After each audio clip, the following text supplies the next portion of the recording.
Ramiz əmimiz bizə künc divan sifariş verdi. İstədiyi divanı da çatdırdıq, çox bəyəndi. Allah çox xeyir versin Ramiz müəllim. Allah sizi var eləsin, bizi seçdiyiniz üçün təşəkkür edirik. Çox sağ olun, mən də sizdən razıyam. Həm səmimiyyətinizə görə, həm keçidin düzgün seçilməsində də mənə kömək elədiniz. Və malı çağırdınız, özüm baxdım, bəyəndim. Allah xeyir versin, sağ olun. Sağ olun. Allah bazarınızı versin. Təşəkkür edirəm, var olasınız. Allah sizi qorusun. Sağ olun.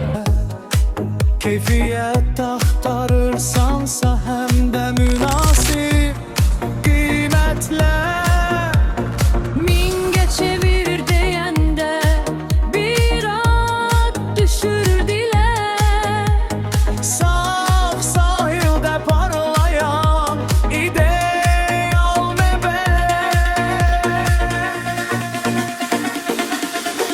İdeal məbəd rahatlığın ünvanı Evin gözəlliyi sövgün nişanı Min geçedir sağ sahil hamı bilir bunu Keyfiyyət üslub qiymət bir adamsın